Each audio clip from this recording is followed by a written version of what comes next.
But we know that folks have enjoyed their family members using the Fort Getty RV spots, have enjoyed it for years by passing it down within their family, have enjoyed it with our tax dollars subsidizing their summers, and are pretty sure they'll win this round in the decades long tug of war because the financial town meeting got a spread of a mere 31 votes to spend town bond money on electrical upgrades. But 31 votes is no mandate, and it's no mandate to spend tax dollars or to keep the RVs. As if it were about revenue only and not about costs. We have ideas for solid revenue without RVs and how to raise even more revenue and how to do that without having such a harmful environmental impact.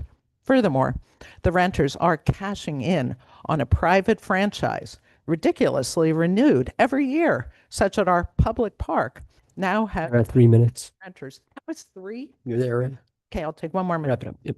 Behaving as if they have a right to RV use down through the years and down through the generations. No, that's not how a great public park system operates. Consider the people who live here. All great towns have great parks. All great towns include people in decision making for public park assets. Let's have a Parks and Rec Commission with a real master plan for real people to use for thousands of people, not for 60 to 70 renters. Thank you. Thanks. Evening. You're a hard act to follow, Carol. My name is Robin White. I live at 179 Narragansett Avenue, and I'm here also for public access advocacy. I do visit Fort Getty daily in my hat, gloves, parka, scarf, all of those winter items. And it is obviously, as we all know, one of the most beautiful public lands in Jamestown. It is our only town park, and there's something special. I think it's one of the most beautiful places actually on the whole East Coast. When we go there daily, I have walked and met neighbors, and neighbors became friends, and friends become community. And I find that to put a price tag on this is a little bit unthinking, unconscious, really, to not consider all 5,800 residents. So we'll say 3,600 families don't get to use the park during the best months.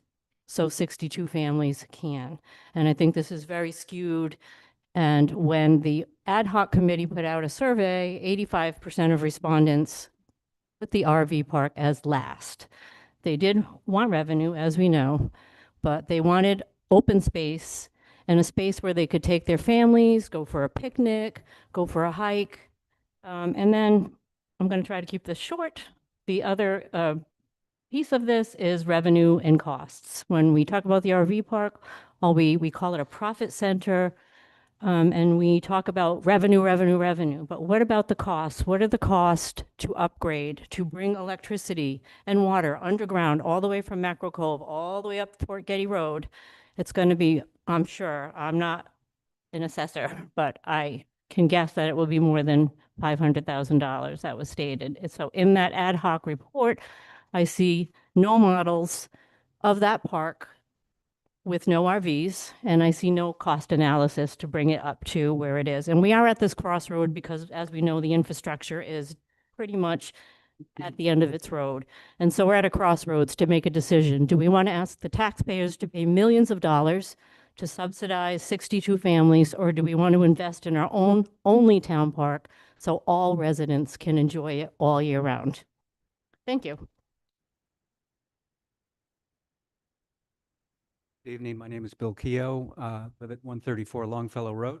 I have one question and then some comments. So the first question is, what's the sample size of the respondents to the survey? Anybody know? Excuse me, Bill, can you speak into the microphone? Can you hear me? Yep.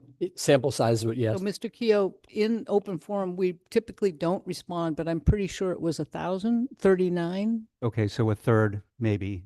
That or would be a fifth. That would be 20%. fifth. So, Okay, so I look at these 66. these Yeah. numbers of the people that are in favor of an RV park, and I don't think they necessarily represent reality because it's a small sample size.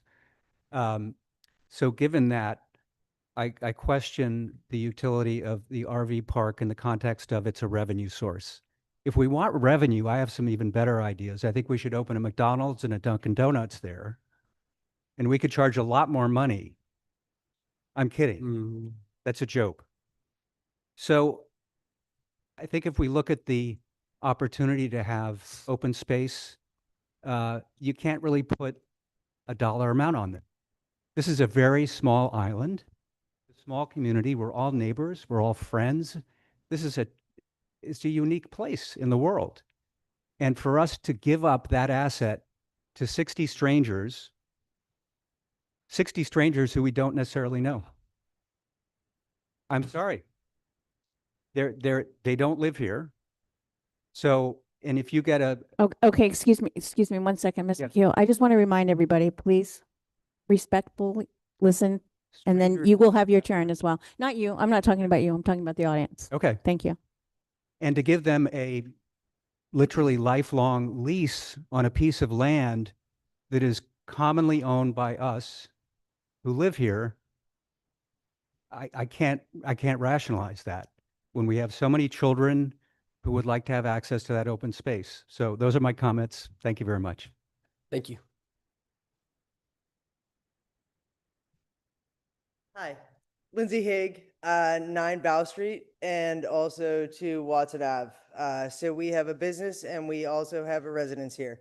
And we have friends who are in this RV park. They are not strangers. They are people that come to this island and spend their money. They support us. They are summer residents. They are as much summer residents as many of the people that own houses here that occupy them for less time than those RV people are there in their RVs and supporting our town.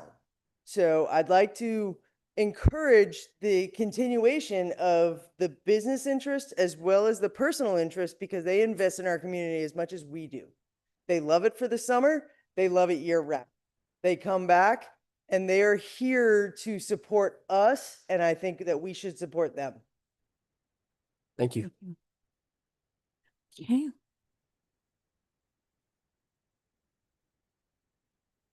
Maxim 200 gondola.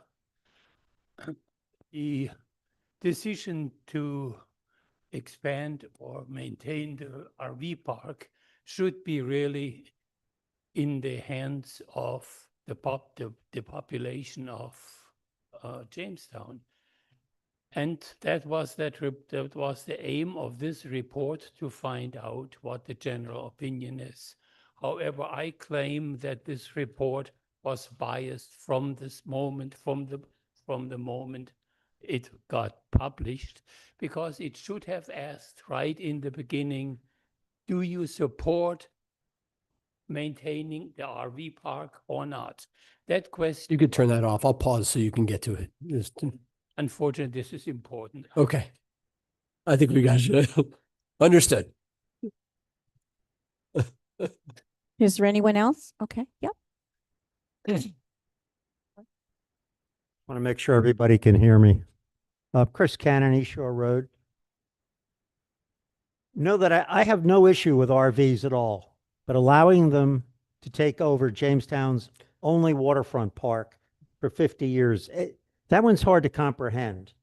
And what was even more difficult to comprehend was the ad hoc report that didn't present any discussion or possible option to turn Fort Getty back into a park without RVs for the community of Jamestown. There was more interest in the community of the RVers than the community of Jamestown. That shocked me, and I don't know how that happened or who altered that or led that.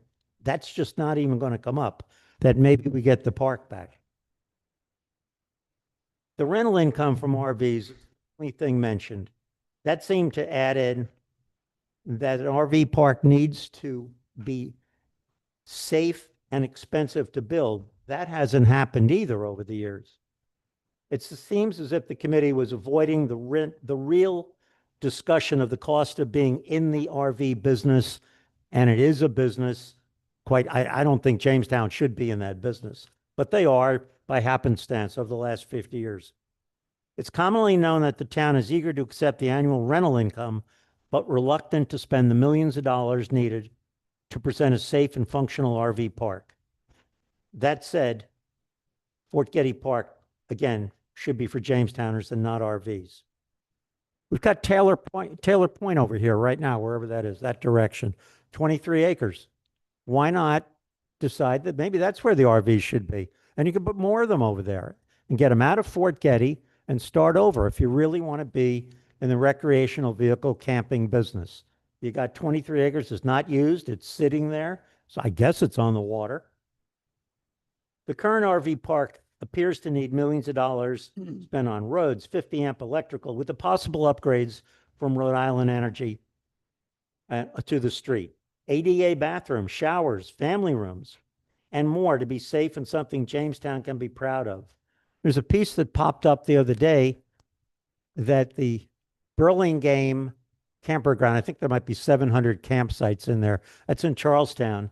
Well, they were touting that they are spending $18 million on 6 bathroom, showers, family rooms, and all of that. That's $3 million a bathroom.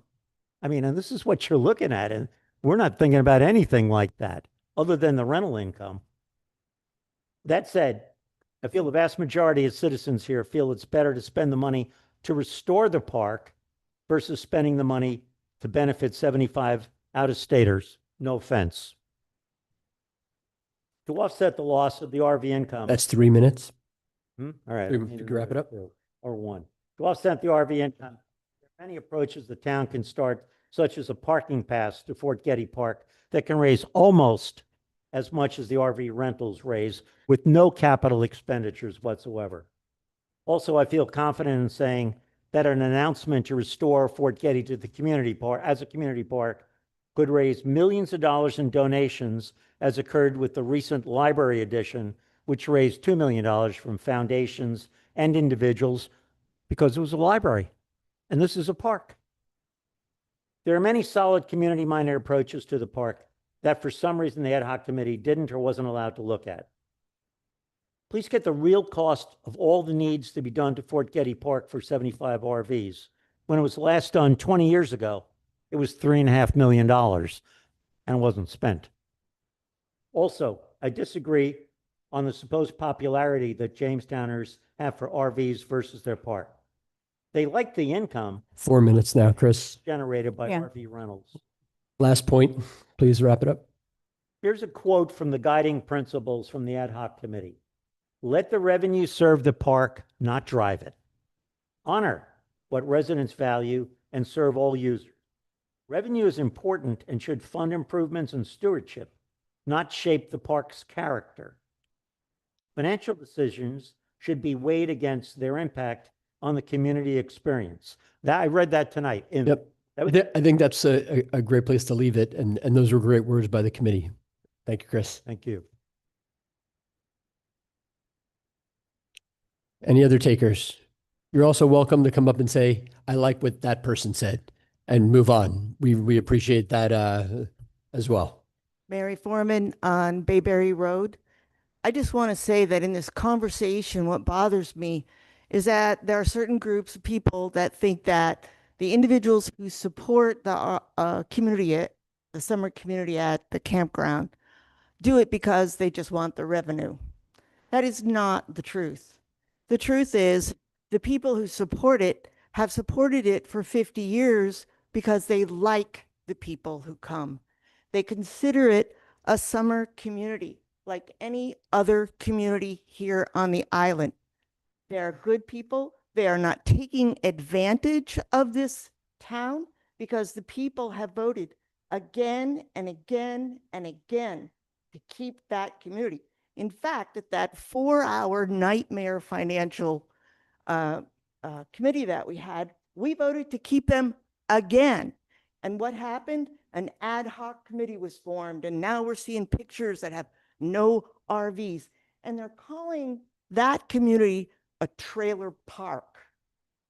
Get your wording correct. A trailer park is permanent homes. These are not permanent homes. This is a summer community that comes and lives in Excuse me, Mary, Jamestown can you and speak into the enjoys our phone? community and takes care of the park. Otherwise, it would end up looking like Fort Weatherall. Graffiti all over the place, trash all over the place. And quite frankly, I'm more disturbed by the sailing community that went in because I can't even get down to the docks now to put my kayak in. A park that small is not going to be able to serve everybody. It's totally impossible. It's just not possible. Going to put in pickleball courts and tennis courts and whatever. Leave Fort Getty alone. Those of us who actually go there like it the way it is. It's natural, it's friendly, and it's part of Jamestown history. We love it, and we will fight to keep it. Thank you. Thank you.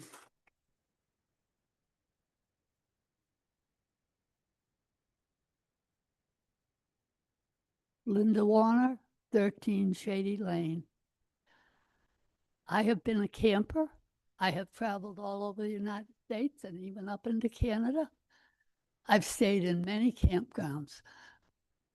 The people that go to these things are very friendly. I really resent some of the things that have been said here. The people who can't walk their dogs, there's plenty of land down there where they can walk their dogs. And as I understand, when they took the Jamestown picture, people had to dodge the dog zoo on the ground. I think that's outrageous. I mean, they should go up to Potter's Point, not the campers. The campers spend their money in town. It's not just what they spend on their campsite. They spend a lot in the grocery store, in the hardware store, in the restaurants. And I think the townspeople that have lived here and know these people realize they actually provide a lot of security for that park, because without people there at night, you know what'll happen. It'll become a mess. And there's plenty of room for everybody down there. And I really get annoyed when people come to Jamestown and immediately want to change everything. I think we've done a good job with this town, and I hate to see it ruined. Thank you. Thank you.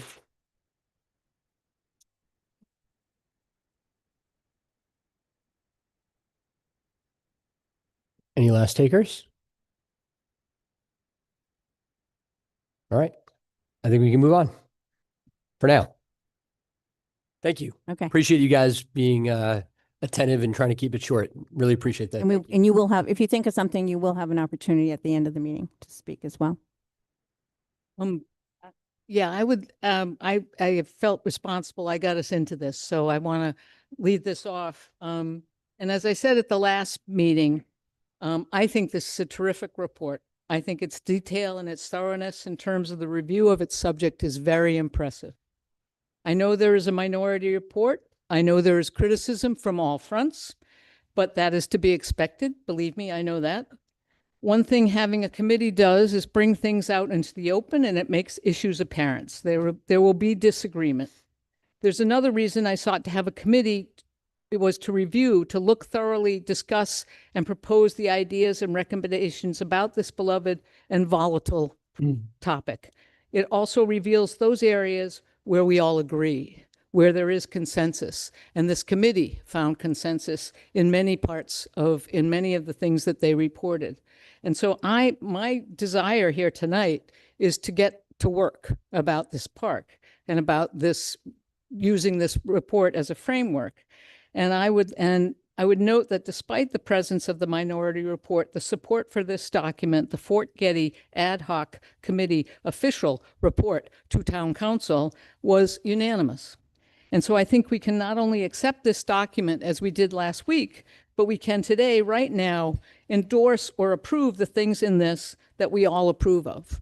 And and that's why we've put out the 7-page, I hope you all got copies of the piece that talks about the 7 pages, which reveals the goals and the guiding principles. But among the things that I think we can approve and endorse are the guiding principles, which if you don't have it in front of you, I can hopefully read. To be found on page 4. Steward Fort Getty's distinctive character. Preserve its open, natural, and scenic qualities. Respect its history. Favor low footprint, reversible improvements. Apply consistent design standards. Take pride in quality. This is number 2. Residents and visitors should experience a well-maintained, thoughtfully managed park that reflects the community's pride in this shared asset. Be welcoming and neighborly. Fort Getty belongs to the whole community. All users should feel genuinely welcome, and the park should be a good neighbor to surrounding properties and the environment. 4, let revenue serve the park, not drive it. Revenue is important and should fund improvement and stewardship, not shape the park's character. Financial decisions should always be weighed against their impact on the community experience. 5, honor what residents value and serve all users. Build on what works. Because Fort Getty serves a broad and diverse user base, decisions should reflect that full range rather than optimizing for any single group. I would go on. I'd also like us to endorse the goals. The goals, number 1, was improve park facilities and amenities to advance principles and enhance the experience for residents and visitors. Attract revenue-producing opportunities that fit within the limited impact framework and facilitate community programming events. Goal 2, protect and enhance the natural, recreational, and historic character of Fort Getty, making water-dependent and passive recreational opportunities accessible for Jamestown residents and visitors, reflecting strong survey preference for the nature preserve, trails, and open space uses. Goal 3, develop a sustainable long-term governance structure and revenue model that supports park maintenance and capital improvements, including those centered on camping and pavilion uses. And so what I would like to I would offer the motion that we support these guiding principles and the goals of this report. So you just want to vote to Just to support. reaffirm what we Yes. did? Sure, I'll second that. Okay. We have a motion and a second. All in favor? Aye. Aye. Aye. Thank you. I also would like to suggest that there are some of the recommendations that are also universal. Recommendation number 2, recommendation number 1 was the support the guiding principles. So we already did that one. Recommendation number 2 was clarify Fort Getty's identity. Adopt consistent language across all public-facing materials that presents Fort Getty first as a park, one that encompasses open space, water access, a campground, boating, fishing, and a wide range of active and passive recreation. I'd also recommend that we can easily support recommendation number 3, enhance natural beauty, develop and implement a vegetation management plan to replace invasive species with native plantings, improving both aesthetics and ecological health. In the process, be attentive to the variety of birds and other species that use the park as their habitat. I would make a motion to approve those 2 recommendations. Okay, we have a motion and a second. All in favor? Aye. Aye.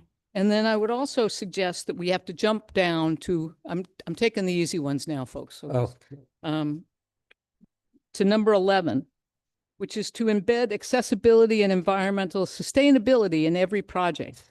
ADA accessibility and environmental sustainability should function as cross-cutting standards applied to every capital project and program decision and not addressed as standalone items. Given that much of Fort Getty sits within a designated flood zone, all capital decisions should account for the park's vulnerability to sea level rise, storm surge, and ongoing erosion, prioritizing resilient materials and approaches that reduce long-term maintenance burdens and protect the town's investment. I particularly want to note that one of the features of this is to make part of the Kit Wright Trail accessible, and we've sought to create a boardwalk there that would allow that to be accessible. And the Conservation Commission has been working on this, trying to get the grants for this for a long time, and I would like to push for that. So I'd make a motion to support that. Second. Okay, we have a motion and a second. All in favor? Aye. Aye. And then number 12 is assess, enhance, and interpret historic assets.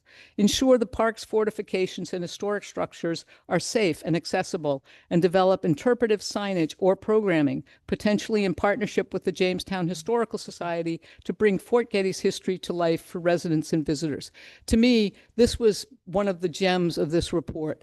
The discovery by Eric Galley, who is the landscape architect for Beta, who the town has hired to help us think about this and help the committee, were just terrific. And I've said it before, probably not particularly well, that making this history accessible to the community, having it, I mean, Sandy can tell us, having uncovered and photographed so many features of some of these historic places, and just to realize that they can come alive in our town, the history of this country can come alive in our town, is wonderful. So I would make a motion that we support. I just have a question on that one, and I agree with you entirely. I think this one is particularly important. One of the questions I have, though, is that takes resources and effort. Most of these other things are general principles and ideas. This one requires action. Well, so does the accessibility. So Yeah, does absolutely. Yeah. So I think I just want to make sure I clarify. I think it does require action. Yep. I think it's a wonderful piece. I think I'll speak more. I mean, what we're starting with this one, actually, we start to get into some of the big issues of the park, to some of the things that, again, I praise Eric Galley for raising the notion of connectivity and unveiling some of these treasures that the park has. But this one, I still want us to support as a goal. I second. We have a motion and a second. All in favor? Aye. And so now, as I said, we kind of move our way in towards the middle of the park, and the connectivity that Eric, if you have been so bold as to read the whole Fort Getty report, which is not just 7 pages, but is 55 pages with about 600 pages of appendices. When we call it thorough, we might, yeah, there it is. There it is. So I think that what I'm looking at now would be, as I said, the design, and that's his notion of connectivity. Eric, who is in the room, by the way, and luckily today is in the room, having somewhat recovered from having his hip replaced, where he was just coming out of the hospital at the last Fort Getty meeting. I think that the connectivity, it's shown on page 38, the connectivity between some of the different aspects of the park. And it includes both design decisions that I think we can make now, as well as some that obviously will warrant, given the conversation that we've already had with all of you, that will warrant more discussion. But to be made now, I would recommend that we agree to move tent camping to have as many, and I would say to have as many tent sites as possible to the area by the gatehouse, which is part of recommendation number 6. More importantly, I would like to create adequate and appropriate bathroom facilities for the tent campers and Fort Getty staff, because that area is by the gatehouse, and that's part of recommendation number 5. And a storage facility, which is part of recommendation number 12, which was part of Eric's part of what he showed in some of the plans that he had, a storage facility for the rec department, because as you know, much of the rec department equipment currently sits in a field at Fort Getty, but also is used in this general area, whether it's at Fort Getty or whether it's at the beach. So it's appropriate for us to create. We don't have adequate storage for rec department equipment. So I would like to recommend that we do combine those 3 things in moving the tent campers over to the area by the gatehouse, and ask that the town administrator, the public works director, just get started on that project now, so that we can, whether that involves dealing with an architect working with Beta or whatever, but just get started on providing what's going to be necessary to do that, because that is one part of this that doesn't have necessarily we don't have the cost structure for that. We do have some money for bathrooms, but this is an area where these folks have been using a porta-john. And I think it's necessary for us to provide adequate adequate facilities for the RV, for the tent campers. So I would form that into a motion to try to ask the town administrator to start to pursue that effort with the thought of moving all of the tent camping over to by the gatehouse. Is it to move the tent camping to build or renovate bathrooms and build a shed? Is it all three things? It would be to build there are no bathrooms there. Yeah, that's what I. Right, Different so there are no locations. bathrooms there, and the combination, if you looked at the report or you had access to it, Eric shows the storage area and bathrooms combined So in an area, and that, you know, that's subject to various ideas or thoughts. Are you talking about a composting facility toilet I for don't, the campers? it could, For the tent campers? it could possibly be composting toilets, Okay. I think, but if you remember what we have at the pavilion, we have, I believe we have our own, I'll let the town administrator describe the bathrooms at the pavilion. So your direction is very clear. So it would take some research to determine what the best type of facility would be in terms of bathroom facilities, whether it's similar to what you're referring to at the pavilion, a self-contained unit, a composting toilet, or a full septic system. So we would have to research to see what is viable and best fit for that location. And Ed, is the money that was approved at the 2025 financial town meeting, did that contemplate that project? So the money that was approved, the $400,000 specifically in the bond referendum, combined with other capital dollars that we had available, contemplated a bathroom. A bathroom, maybe just. So there was discussion about a bathroom, either the renovation of the existing, what we call the lower bathroom, or the replacement of the lower bathroom is what was contemplated at that time. Okay. So there's a bathroom near the fort, Battery Troussard, which is in the middle of the park. Right. There was a porta-john that the Getty staff and the tent campers used. Mm-hmm. And so the proposal in Ed's proposal, there was going to be a bathroom. You plan to put a bathroom at the tent camp to improve the facilities at the tent camping. He also planned to create the storage facility. That was also part of that.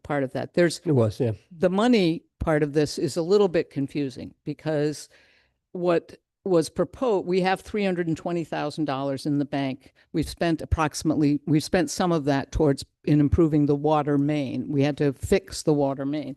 We have another $130,000 that was approved at the 2025 specifically for bathrooms. And we have $500,000 that was approved for RV, for electrical and water for the RV park. I don't. Is that true? Yeah, I mean, I can cover the finances for you just briefly. So we had approximately $320,000 in various capital funds committed to Fort Getty.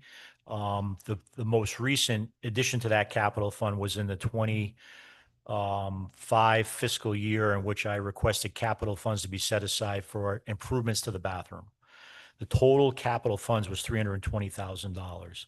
At the FTM, an additional $630,000 was approved by the taxpayers with a specific earmark of the lower bathroom, the water main replacement, and electrical repairs for RVs.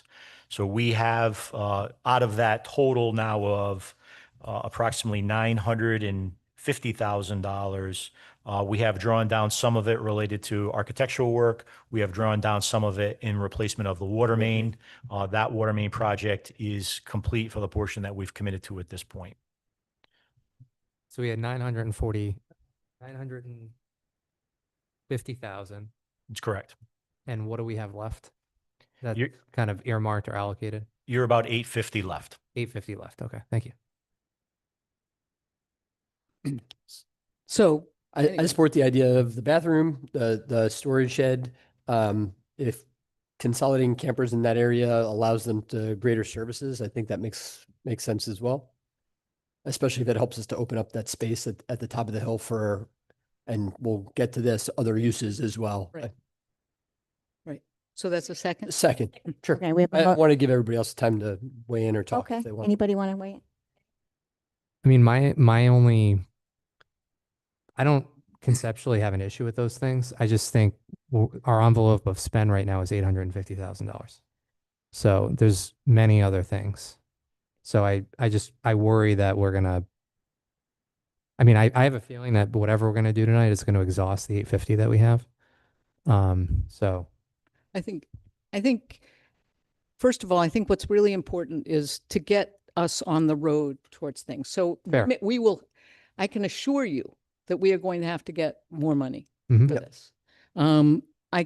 Because the money that was approved in the 2025 meeting was actually $300,000 less than he asked for in his bond proposal. Okay, so Mhm. we are likely to need it, and to need it specifically for things like bathrooms, which I think is actually the number one thing that everybody requests at Fort Getty, and was the number one thing that people requested at Fort Getty in 2004 when I was on that committee. Yep. So if we have to pay more money to put better bathrooms up there, I think that's a worthy thing to do. that's fair. Yep. No, I'm supportive of the bathrooms. I think that I just don't know what the shed is. Like, do we get an average buy because we're building a facility for the bathrooms, and then that allows us to spend significantly less dollars on the shed, and therefore it makes We sense to don't, do it together. that's what we're asking him to do. I think we should No, well, I was confused. tips are Yeah. and come up with, Exactly. once we get costing about Budget priorities. budget priorities, like phase one is this project, phase two is going to be this project. Phase three, if we have That's- to yep. fundraise for it, will be this. So I think once we can understand what as a council and what everybody wants, what we do moving forward, then we can dictate the priority of what the budget costs and restraints are going to be to do these projects. And some of them may be 10 years away, 20 years away. I mean, it's just it takes time and money, and how are we going to raise it and how are we going to do that? But as long as we can all agree on what the vision is going to look like moving forward, Mhm. that we can prioritize what we need to. Like, clearly the bathrooms are top priority. Sure. So if we can get through some of the smaller stuff right away with low dollars, that's great. But then, Yep. once we get into the harder subjects here, it'll be what goes first or what comes second. Yeah. So you're just asking Ed to develop the plan to spend the money, or to actually spend the money? Just develop a plan to spend the money. Okay. All I right. want to see, the whole point of this was to get a plan Okay. to spend the money, to figure out how we were going to spend the money at Fort Getty. We needed a plan. No, Right. So I'd agree that we're not going to, yes. man, that's loud. We're going to get to the point, hopefully tonight, where we have a little bit of direction and vision. So just in the order that we approve, I think some of these things does not necessarily represent our priority Right. in spending. We'll come back to that. What I'm striving to do is to find those places that we have agreement. Okay. Okay, that's how I started with this, and you're right. A master plan is to be developed. But where we have agreement, then we can start with some of that. Yeah, I don't have any issue with that. I was thinking in my mind that it was like, okay, we do the bathrooms and the shed, and then we all of a sudden have half as much money. But that doesn't sound like that's the process that we're going to go through, which is fine. What- So I'm ready to support it. We're tasking the town administrator to develop what he thinks some of these things would cost so that we can develop a conceptual master plan. So, Does that make sense? And Yeah, in terms of the process, that would be helpful if you gave myself and the staff a list, not necessarily in your priority necessarily today, but a list of elements that you would all agree upon. And we would go back and pursue and confirm the construction cost and numbers associated to each one of those elements. Obviously, compare that to the funds available, and based upon that, you'd be able to set your priorities of those elements that we could begin to implement. perfect. Thank you. So we have a motion and a second, I believe. Okay. All in favor? Aye. Thank you. I got one more, or I've got more, way more, but one of the things, also in number 4, there's a lot of talk about the commercial use, and it was just defined as being aquaculture and the recreational use of the dock and the ramp. What we recognize is that that is the purview of the Harbor Commission, and so the Fort Getty Committee did not particularly pay attention to the dock and the ramp. So I would suggest, as part of this, master planning as part of this review of that we should task Harbor to get started now on a clarification of the commercial uses and the recreational uses of the dock and the ramp, but mostly take a look at access to the dock and the ramp with CISF now being located there, and most importantly, to look at the access for that and the parking for that, okay? That they would work with Beta, obviously, and that they would communicate, share information, have CISF participate to design or redesign the traffic flow and the parking, which is part of recommendation 10 in this plan, in the ad hoc committee recommendations. And also, as the town administrator had planned to do, which was to locate a bathroom down by the dock and the ramp. That was, I believe, going to be potentially going to be or maybe it was the one at the campground that was going to be a Clevis Multrum, but to locate a bathroom in this area or coordinate it with the location of other bathrooms that are recommended. So that would be another recommendation, would be for us to task Harbor to start to look at some of this stuff. Oh, go ahead. And Eddie. if we're asking Harbor, there was another recommendation in here to take a look at the classification that That was in the minority report. Oh, okay. Well, it was in the report somewhere. I think that's worthwhile. I mean, if there is a reason to have a conversation with that body about having a less restrictive view of some or part of Fort Getty, I think that's in our I interest. think what you're talking about is so people know, the conservation waters. The waters around Fort Getty are listed as conservation Like waters. type 1, it's the most restrictive. Most restrictive Yeah. type of conservation water. So therefore, we could not put, I think we were shot down to put a touch and go dock off of the pier. I think improvements to the ramp, improvements to the dock are problematic. I defer to the town administrator. Yeah, so when you said let's loop Harbor in on this, my only other thought would be to have them also take a look at the way that the resource CRMC classifies those waters. So I would be supportive of that, because I think if there's a reason to have a less restrictive view of those, it gives us more degrees of freedom for what we want to do there. One of the, one only concern I have about that is that I have a funny feeling that we requested that conservation water designation about 15 or 20 years ago. I think Yeah, so the Harbor Commission of the time. I can offer some more recent information about the classification of water. So Jim Hegney, the executive director of the Harbor Commission, is looking at, for example, the potential of a touch and go float associated to the Fort Getty ramp. Part of that is the review of the water classification and going through the CRMC process to see what would be permitted there. So long process. He's working with the Harbor Commission, going through that process. So that will get you some of the answers that you're asking for in terms of the water classification, the restrictions, whether they move in either direction. It will also allow further discussion about other activities or enhancements that could happen at the outhauls, and the pier itself, and the management of the kayak racks, which I believe is also in your report. Okay. Yeah, I mean, if we already have that crossed off the list or we're working on it, that's fine. We don't have to add it to that, but I think it's completely legitimate for us to look at that because it's been so restrictive.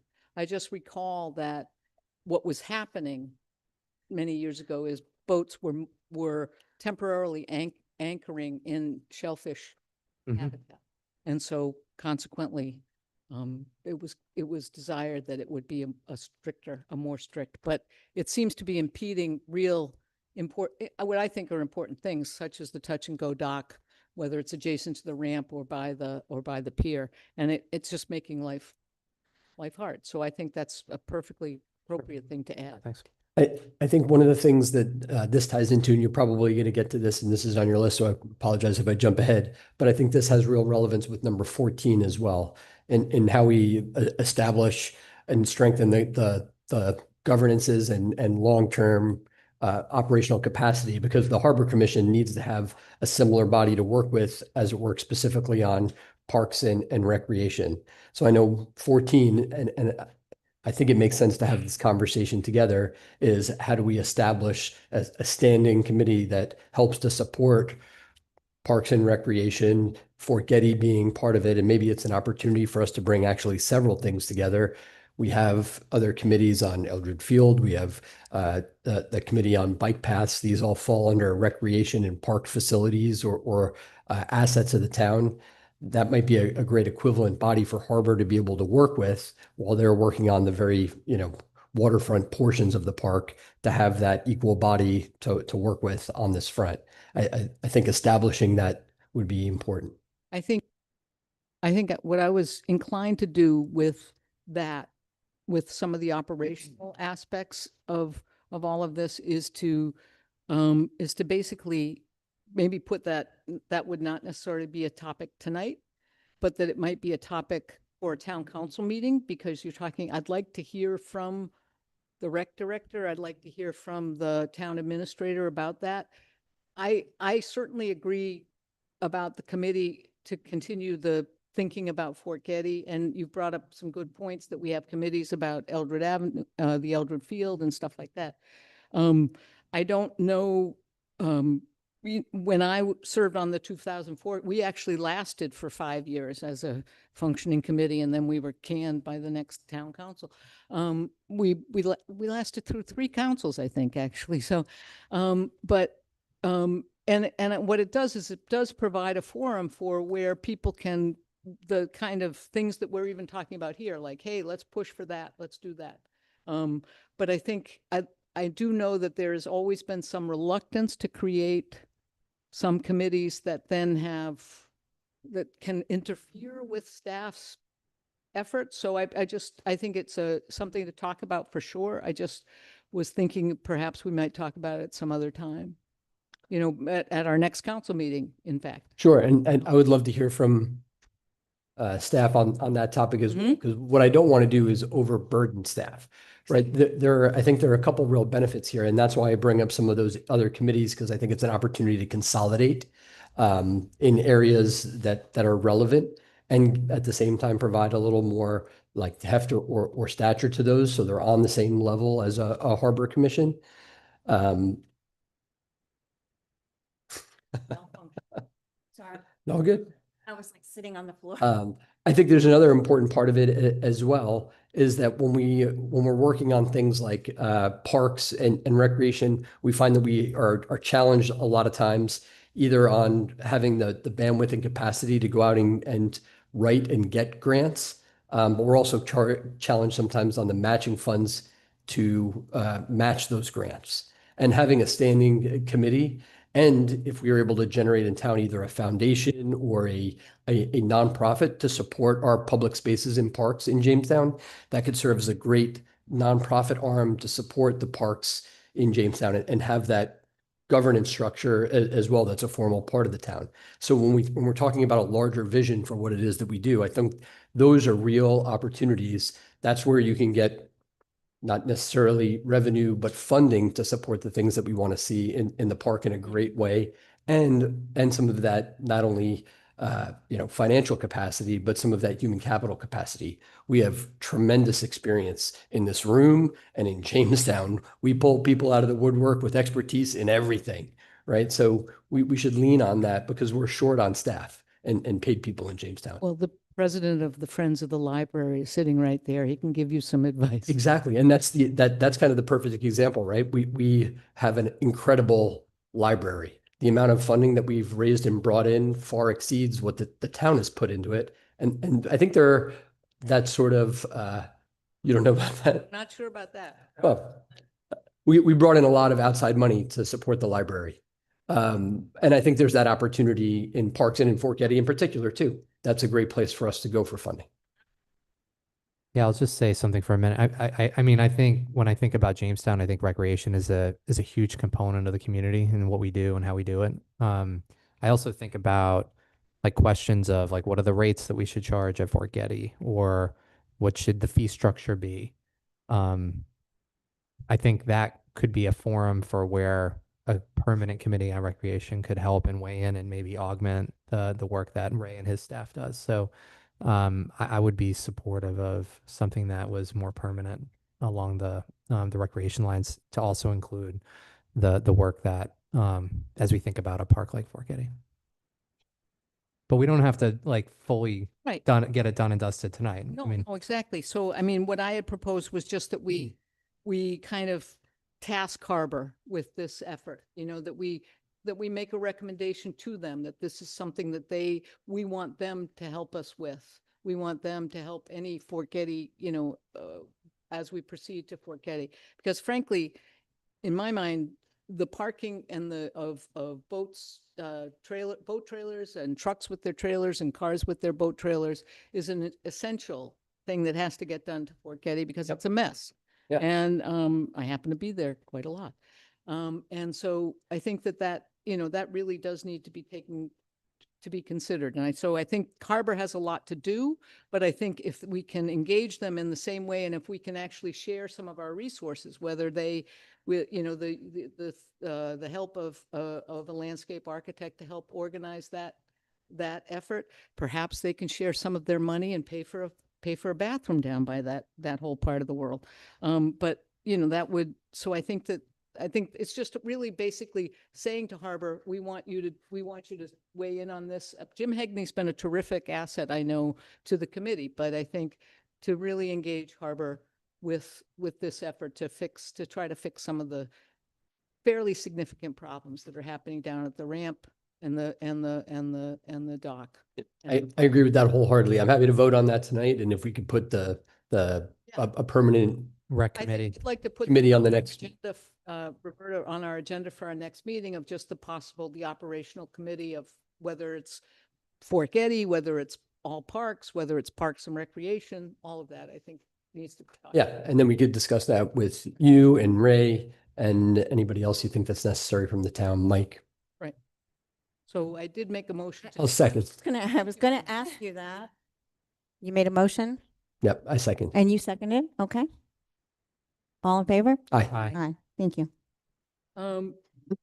So now we have the middle. Actually, there is a bit about the historic assets as we talked about. And I think, you know, recommendation number 4, which is a lot about the main stuff of this, connects to recommendation 12.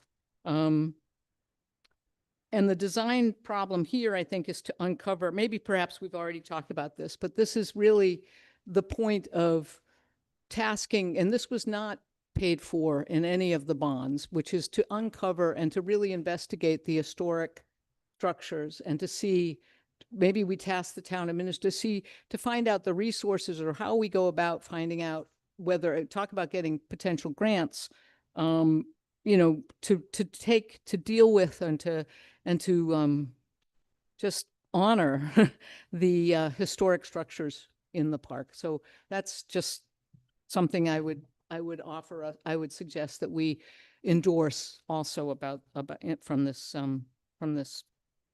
I guess that's a motion. I was Thank just you. gonna ask you. Yeah. Okay, so we have a motion for number 4 Well, to so that's not for number 4. That's for the one part of It's- number it's- 4 it's to, Basically just historic assets to yep, really to look uncover. at what's required to refurbish, to restore. They hate refurbish. They don't want you to renovate. They want you to restore, you know, historic assets, or to simply uncover them. And that was, if you were lucky enough to watch Art's presentation to the Fort Getty Committee about the historic assets, just sort of walking through the park and seeing what could just with a little bit, people may not know this, but the Battery Toussard, which is the main part of the fort of Fort Getty, was filled in with the fill from the sewer treatment plant. So, you know, when they were digging the sewer treatment plant, they basically put it over there. So, you know, that's, yeah. That's shitty? Is that what you No, said? it wasn't. I didn't say that. You didn't say that. Oh, I thought you said that. No, I didn't. say Oh, okay, then maybe it was me. So I agree with everything that you say. The one thing I wanted to add was, I don't think, I definitely want to uncover those things. I want to restore them where it makes sense. Yeah. And in some cases, it won't. won't make sense. And Right. I either want to make those, make them safe, remove them. And in some cases, it may be better to renovate or leverage them, right? If there is infrastructure that we can use for other purposes, I would like to do that. This is, part of it should be, remembering the history there, but that doesn't have to be entirely. I don't want this to become a historic site that we can't do anything else with, right? Right. I do have a little bit of concern Yes. about that. Well, I think that's what we're seeking to investigate. Yeah, exactly. What can we use? How can we use it? But we need to clear it. I agree with that entirely. Second. That was a motion. That was a motion. Just to, Do I have a second? Yeah. Yeah. Okay, we have a second. Any more discussion? Okay, all in favor? Aye. Aye, thank you. and that basically takes us to the big topic. And I understand that is the big topic. Folks asked earlier how it was that the idea and the minority report, I know, addresses the idea of why was the idea of not having any RVs not sort of enabled or charged or made a part of a topic. And I think that I guess in terms of the minority report, the way that I think about it is it's a kind of I think you intended it to be a critique or a commentary, perhaps, but it's best aimed at us because we gave you the charge. And I think that the charge, which I wrote, by the way, was such that was based on, it emerges from the fact that prior to your beginning to meet, now the committee to look at the ad hoc committee was created as an idea, as a concept before the financial town meeting of 2025. So those folks who say that we didn't vote for, when we supported the $500,000 or whatever, that we didn't vote to limit the number of RVs or whatever, you didn't specifically vote for that, you didn't, but the committee existed. And it had not yet been filled. And so you folks took office after the financial town meeting of 2025. And there was a vote at that meeting, and the vote to spend $500,000 to install new metered electrical and water service for the RVs at Fort Getty.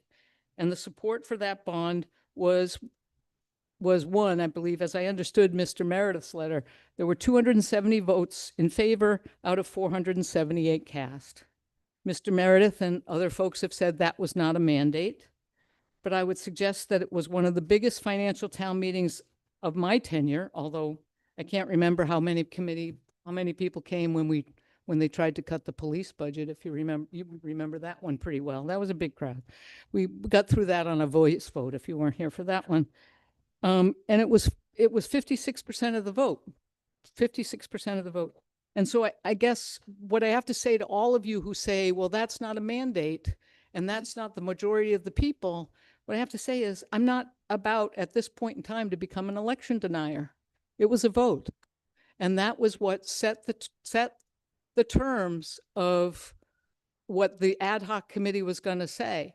You've praised the 2004 or 2005 committee, and we did look at the possibility of eliminating the RV campground in that. But we were not encumbered as your committee, as this ad hoc committee has been encumbered by a vote specifically about the RV park. And we also chose, if I can find that report, we chose to keep the RVs. And I believe, if I can say it, the committee spent many hours discussing the campground and reviewing options for the space it occupies. This is from the 2004 report, some of which have been offered at a public hearing held in June, and reviewing the options. While sympathetic to the idea of creating more open space, the committee acknowledged that Fort Getty has been developed for over 100 years and that open space resources might best be spent in more pristine environments vulnerable to new development. Both outdoor and indoor recreational facilities were suggested as alternatives to the RV campground. The microclimate at the top of the hill, the location of the RV campground, makes its transformation into recreational ball fields problematic. Indoor recreation facilities like a gym could be located anywhere and neither benefits from Fort Getty's proximity to the water nor add to its use. Other uses were discussed, but these did not necessarily conflict with the RV campground. The 2004 Fort Getty Committee ultimately decided against recommending the closure of the RV campground. As a recreational resource, the committee concluded that Fort Getty is best suited for water-dependent and water-enhanced uses, and that facilities to support such uses already exist and can be supplemented or improved. A better managed, somewhat smaller campground is not incompatible with those uses. We, in the 2004 committee, we supported the creation of more water-dependent uses. We had a dock, we had a ramp, and we wanted to create a sailing program. CISF, I think some 6 or 7 years after this committee report, started to operate out of Fort Getty. And so with that, that sailing program, and I think if anybody has been down there when the kids are coming in on those boats, the joy of the kids coming in on those boats, they will not deny the success of that and the importance of that. There are things we need to do, but I think that the mandate, as I said, I'm simply not prepared to be an election denier in terms of the RV campground at Fort Getty. I also must tell you that I'm compelled by something I also heard at that 2025 meeting. And it was probably one of the youngest people at that meeting. It was a fellow named Cam Chardonnay, whom some of you might know. He's about 25, I think. And he got up and said about Fort Getty that we can share. And that was the maxim by which the 2004 committee felt, especially in terms of tent camping, where we can provide vacations for folks who can't afford to be here. And that's why I'm so anxious to push for a better tent camping facility down by the gatehouse, because I think that's a great place for it. And I wish we'd thought about that in 2000. Actually, we're the people who introduced tent camping in that area in 2004. And my thanks to the late Pat Bolger, who actually had the area mowed. But I think we can share, and we may not agree about the aesthetics, and we may not, but one thing that was also read in the report from 2004 was that it is a community of folks who are at Fort Getty. And so I'm compelled, even haunted by Cam's phrase, and you can all criticize it, and I'm sure you will, and I'm sure, but we can share. I think it's important to remind everybody that the ad hoc committee did send out surveys. And I know they got a large response. It's not 100% of the people, but it was in my mailbox. It was on me to respond. It was on you to respond. So when it says only 1,000 people responded, you can't make people participate. And the ad hoc committee tried very, very hard to reach everybody, residents and non-residents. So the numbers that came back are the people who actually made the effort to respond and to speak up and probably care the most. So I think it's important to remember that when we look at this and we look at, what Mary was just saying about the votes and everything. The surveys went out. I mean, everybody says that this is not a representation of everybody on the island, but it's the people who participated and who showed up that did respond, and this is what we got back. So I just want to remind everybody of that. Yeah, if I could build on that topic. So I've spent a lot of time, the survey, if you're interested in looking at the full report, you can get it on the town website, and it's attached, I think, to the meeting that's here. And the survey results are very rich. I mean, there's hundreds of pages, literally, and many free text comments in there. And I did have a couple of questions actually for the committee, if that's okay. So there were a few questions that I thought were interesting. And or I should say, I think the responses. So one of them was question 19. In the future, what would you prefer the town of Jamestown focus on developing or improving at Fort Getty? That was the question. And then the top 3 responses were number 1, nature preserve, number 2, restrooms, and number 3, passive recreation and open space. So that was one. And then there was another question. Sorry, I'm just a fairly big document, so I'm just navigating here on my iPad. I just want to get it right. Question number 22, which is how important is it that Fort Getty continues to generate revenue for the town? And that had 64% of respondents approximately said that it was either essential or very important. And then the third question that I found to be very interesting was, sorry, a lot of comments. Let me make sure I get the numbers right.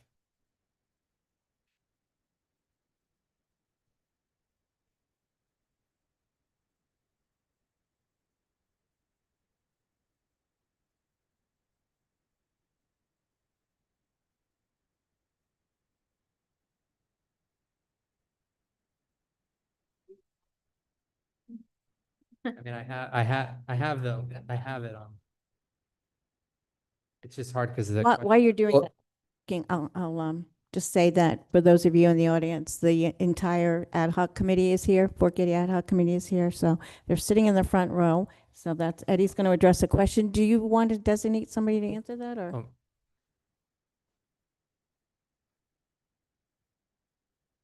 Well, you might want to, you'll have to, whoever is going to answer the question needs. Yeah, no, whoever's going to maybe needs we'll to come to the podium. Maybe we'll just start with those 2 questions, and then we'll get to the third, which is how do you balance those 2 things? So it's clear that, like, overwhelmingly, the community values passive recreation, open space, and bathrooms. So to your point, Mary, earlier, that restrooms are very important. And then the second one is that it's clear also that the town residents value that Fort Getty contributes to the town on a cash basis and funding recreation. So tell us about how you thought about those 2 concepts kind of coexisting. I think so much of our work was trying to look beyond just the RVs. So the survey, we were fairly intent, and anyone can enhance this or argue with me about this point, but we thought about looking broadly at the questions you asked us and getting input from the community on those questions. Now, in retrospect, would we change? We'd probably all change a little something now. But we did try to have enough questions that would also be able to help us look expansively at the range of things. And it is a balance. I mean, Fort Getty, and I think that our recommendations to you address what we learned, which is there's a lot of interests. And if we can begin to think of addressing each of them through broad concepts like being guided by open space. We didn't say, let's get rid of the RVs. No one raised that. No one in the committee ever said we should think about zeroing, because again, the charge was not that. But we did think about how do we take what we learned from this survey and be able to continue, offer ideas that improve Fort Getty in the ways that we heard, expand open space, provide more organization and definition to the RV park for both visitors and RV users, and continue to generate revenue. So I think the questions were designed to kind of understand that more granularity. Yep, that makes sense. Yep, thank you. My mic off. Do you want to? I was just thinking about it as I was listening to our folks during open forum. And I might have missed this in the report, and if I did, I'm sorry. But did you talk about or discuss, and let me just back up a second. The reason I'm asking this question is because it sounds like the people that don't want the, I shouldn't speak for them, that don't want the RVs to be there or have other ideas, or let me rephrase that, who want open space.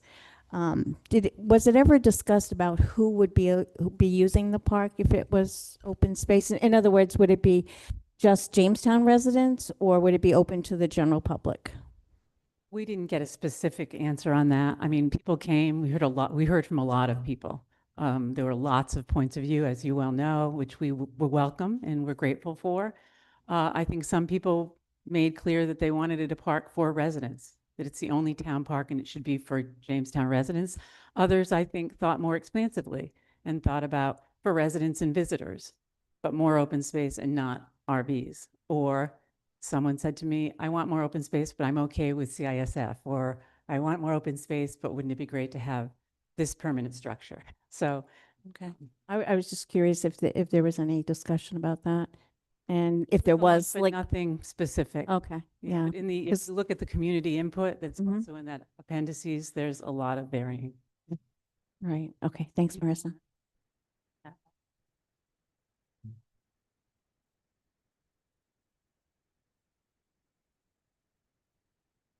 So one of the, Bill Sammons, I've, with Cassie West wrote the Minority Report. And what really was the driving factor behind putting the Minority Report together was that I really felt that there were 4 constituencies that want to use the park, and one being daily visitors. And I would not separate between residents or non-residents. Okay. Okay. And yes, 4. So we have the campers, we have the CSF camp, we have boaters and fishermen and people using the water, and then those who want a park space, whether those are dog walkers, whether they're people want to go and throw a Frisbee. So I had come up with a plan that you will find as Appendix 1 in the Minority Report, which shows a great swath of parkland up on the western side. About the same time, I realized that we had not been shown the 2005, the full 2005 report. I requested it, and Mary was able to get up and provide it. 2005 land use report, sorry. right, Yeah. which was developed by a landscape architect, Don Sharp, in response to, right. Right, exactly. And he, lo and behold, had come up with a plan for 84 RV sites, but he had moved them all to the east and also had this great expanse of parkland to the west. So I think that it is possible to come up with a plan that does not take all of Fox Hill for RVs. And my feeling is that right now, because of historic happenstance, we have allowed an RV sprawl, and that can be contained. It has to be contained. So you either have a right-sized RV park that shares it with people who are coming there to use it as a beautiful park, or if the expenses are too high, we're going to have to look at other options. But I think so. What I was Ed, to your point of the nature preserve, there was 84% of the respondents wanted more open space and more community events.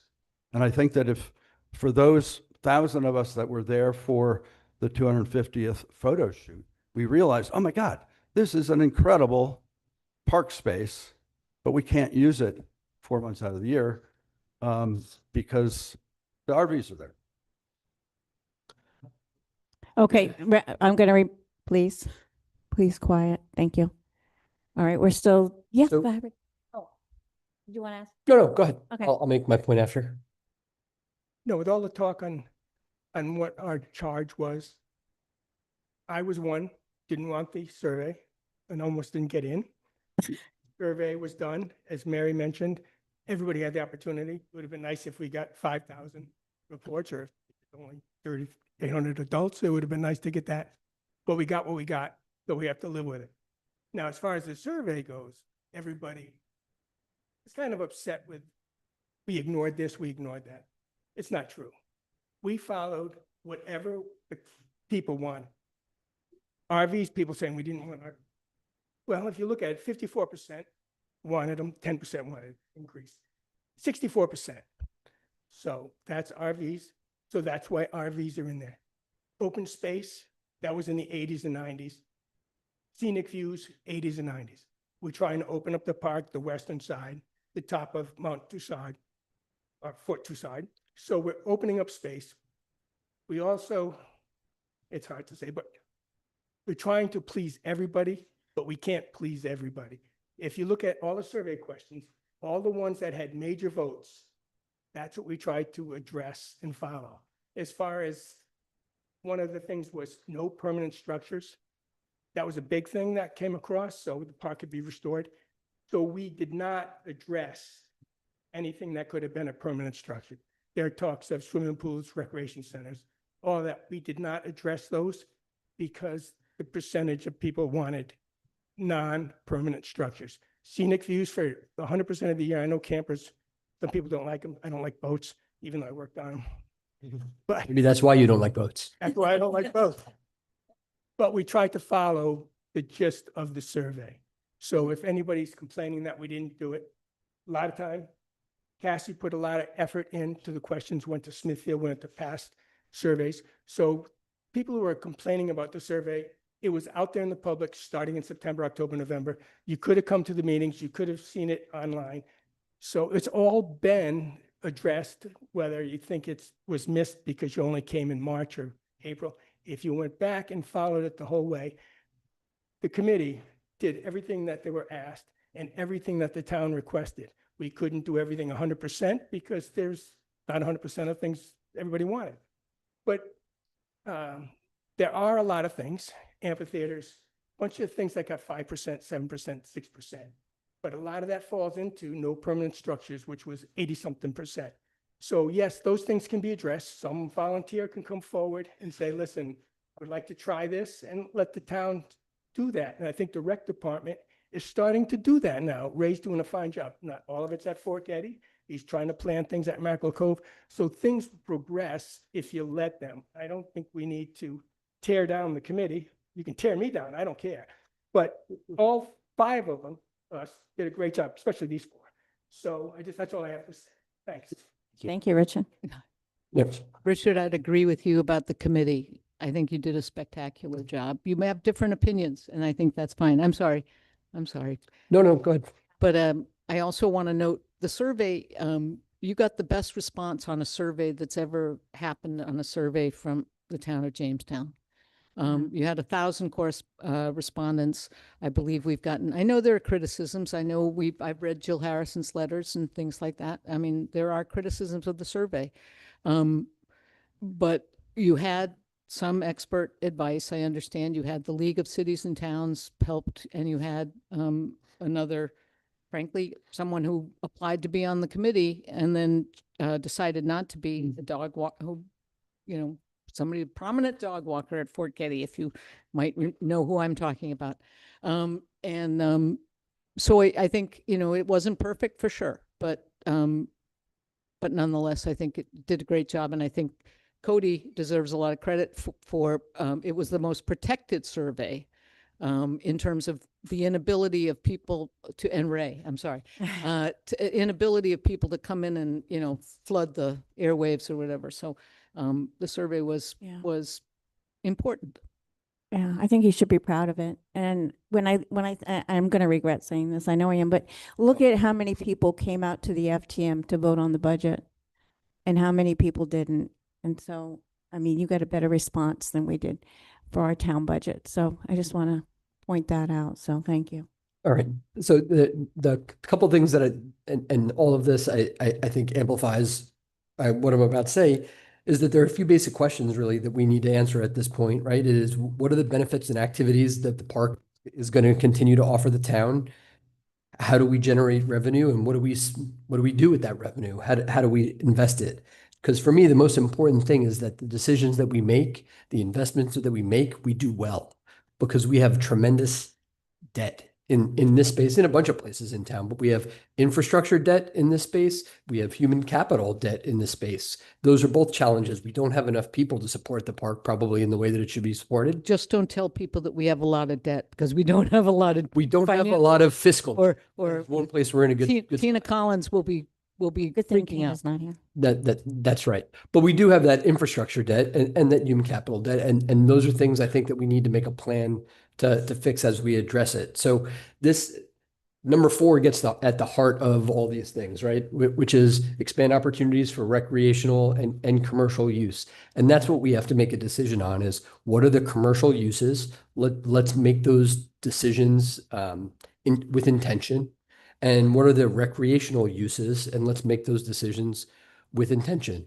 And let's put forward a path to invest in all of those intentional uses. And let's find the right commercial uses that generate revenue to support those recreational uses that we want. Because to your point earlier, Mary, like this is our town park. This is for lots of uses. And you all tried to do as best as possible to represent the opinions of all the people in the town. And the only way we get to a good answer on Fort Getty is with compromise to try to meet as many of those, requests as possible. If there are places we can meet them in other areas, then we do that.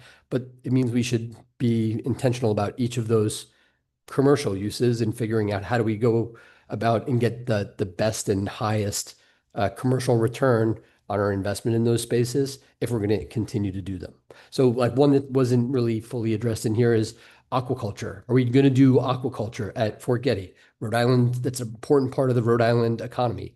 If we're going to do it, we should invest in it. And that should be a part of revenue generation in the park. And it should be in a more organized way that fits into the park, right? If we're going to continue, if we want an amphitheater, is an amphitheater something that could bring in revenue to the park as well, compared to the amount of costs to develop it? Maybe it is. In the same respect, if we're going to continue to have RV use, we should have like the best damn RV park in Rhode Island. At least one that's better than we have, that's safe and has the necessary amenities. So we need to put all those things together. And certainly when we talk about being able to have a vote on it, all these things are going to cost money far in excess of what we have now. So as we put this, we'll hit the low hanging fruit for sure. Bathroom, check. We got it, right? Let's do the work of clearing spaces. Easily said. Right. But as we start to put together this larger master plan, it's going to cost money. So that's a bill that's coming, and there'll be another vote on that because we're going to have to pass a bond to support any of these things in the future. So now it's a matter of putting together and us deciding where's a cut line on the things that we're going to support. And are there any of those commercial uses that we take off the table, or do we need to adjust them in order to help meet those priorities? So excuse me, Eddie, I don't mean. I didn't say it. To give me your, I don't want to. You're including as a commercial use, is there a commercial use beyond aquaculture? Are you saying that the RV park would be a commercial use? Yeah, so I mean, as we look at it and look through the report, the commercial uses that take place and the ways that we generate revenue are camping of all sorts, right? Pavilion rental, aquaculture, boating, kayaking. These are small dollars, right? And even the pass to get into the park. These are all places that we have a rheostat to, turn the knob up or down. Those are places that we could bring in more revenue. And I know there are some people that talk about, well, we just take the money from the RV park and we pump that back into the park. I love that idea. That's great. But that leaves a hole in the town budget in another place. That's not free money. That's already money that we're spending in other places. So you just raise the town's budget above the cap. Don't get me started on that topic. I think nobody wants to hear me talk about that tonight. But that means that there's a cost there, right? So that's where I think that we have to make some of those decisions. And maybe we want to get into the weeds on some of those areas and how we're going to either continue to continue those commercial uses, discontinue any of those commercial uses, turn the dial on some of them, and then also maybe list out the recreational uses and what are the ones that we want to specifically focus on and see. Because there are a lot that were mentioned. Lots of people have ton of ideas. A lot of them were good. Some of them maybe possible, some of them impossible. But I think there are a few out there that if we pull in those other recreational uses, will help balance and create that compromise.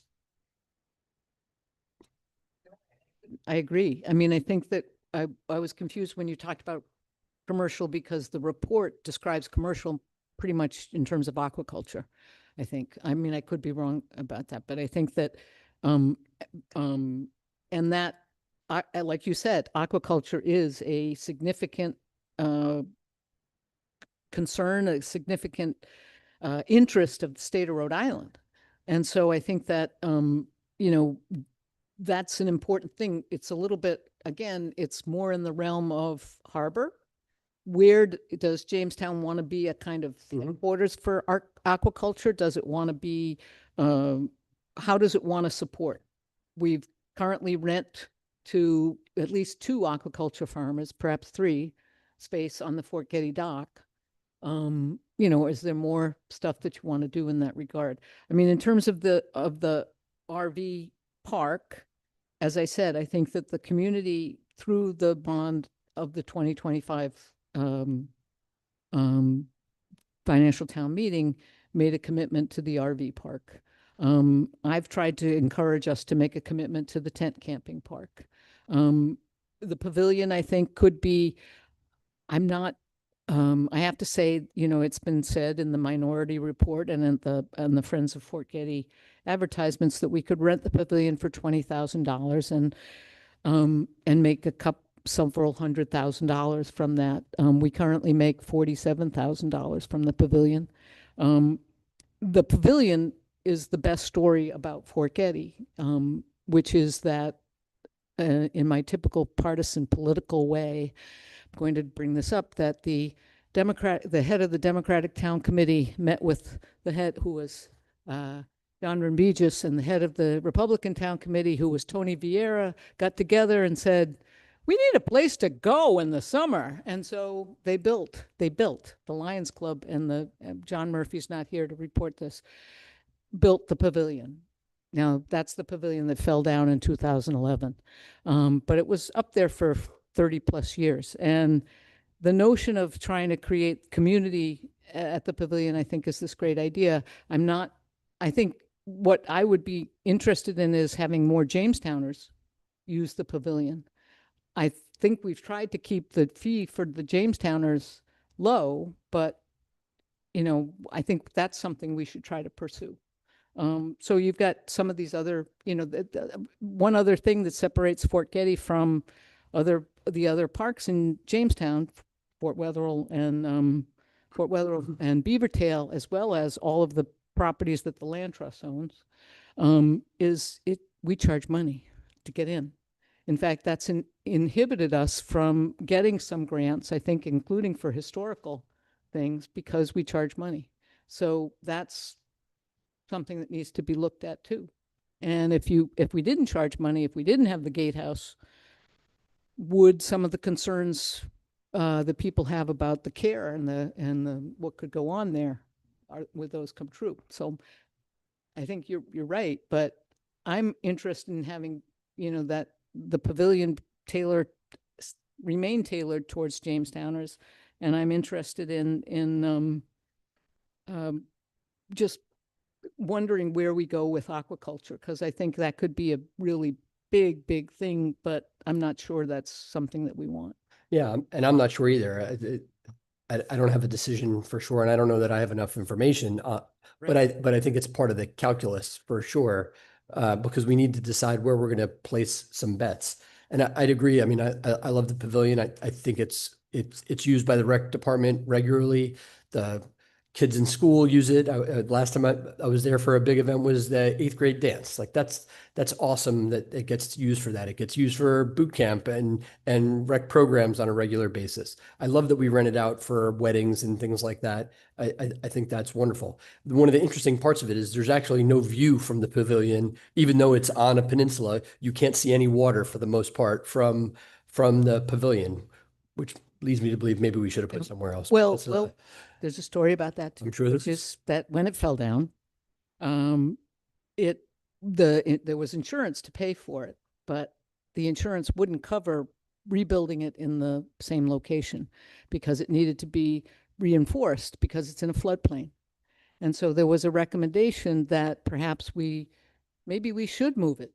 Maybe we should have moved it up the hill a little bit. In fact, I was just looking at some of the Jamestown Press from that time where there were other options offered.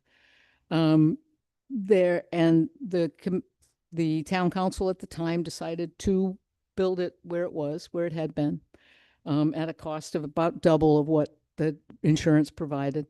And where did they find that money? Well, in fact, the previous town councils had actually enabled, there was about a $50,000 a year fund that came out of the Fort Getty revenues that went towards Fort Getty. So they found that money, which was supposed to go to bathrooms to rebuild the pavilion. So this actually gets to the long part of the meeting, or maybe this is another meeting, right? Where we actually specifically go through use by use, the commercial and the recreation use, to try to look at how do we find all the right pieces that fit, because there's probably not enough room for everything that was previously mentioned, but there is room if things are better organized, if there's more intentionality for a whole variety of things. And I think that gets us to a better place. So, I mean, I would probably propose that we have the next meeting specifically be dedicated towards recreation and commercial use and get into the eaches of those so we can propose what that larger plan looks like. Bring in some of the harbor perspective, bring in some of the town's perspective. When I say town, I mean rec department and DPW and administrator on that front to see where's the cut line that we can fit the things in that we want. And bring in everybody from the council's priorities there to say this is, because that's where the trades get made, right? That's where we're able to compromise and get to a position I think that supports the greatest number of people. I think also the recommendations that have been made in the report in terms of the organization of most of those, that is the meat, and I agree about it warrants a lot of discussion, but they have, the committee came to a consensus about having, I think, 63, or 62? 62. All right, 62 RV sites. Yep, sorry. RV sites. We're just looking at it on our screens here. It's not available to you here. I think it would also require I think one of the concerns that I've had all along is that we have people who are trained in the fields of organizing and planning and landscape architecture, that they be part and parcel of this discussion. Absolutely. So, yeah, I mean, for me, I want to know like what's the envelope of, we have an RV park there now. And I think, we can contemplate that because we can go there right now and there's an RV park. So like, what's the envelope of spend that's required to not only keep the RV park in service, do all the things that we're supposed to do, use the money that was authorized, but to, hopefully provide the right level of amenities that can help us capture the dollars that might be out there and also provide real delight. If we've had people coming back season after season, in some cases decade after decade, to enjoy it. And for me, like, I think Eric, you had said it, I do think it's a commercial use. Just for what it's worth. It's a business that generates revenue for the town. That in my mind is something that is commercial. And we should be thinking about like how, you know, we're competing with Newport, we're competing with the other towns that offer these types of facilities and uses. So what are they? But I don't know, like, what is the envelope of spend that is going to be required to allow us to do that? We have some dollars that are appropriated today, some dollars that we can use almost immediately to deploy. But I also know, just from speaking with the administration, there are significant expenses that this town is going to incur over the next several years. So every dollar we borrow is a dollar we cannot borrow for another use. So I just want to make sure that it's clear for everybody in the town what what's recommended and how those dollars are being spent and allocated, because there's only so much that can go around.